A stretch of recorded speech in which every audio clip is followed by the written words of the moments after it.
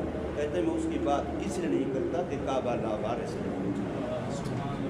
کعبے کا مالک اور ہے، کعبے کی حفاظت والا ہے، وہ حفاظت کرے گا، اور اس نے کر کے دکھائی۔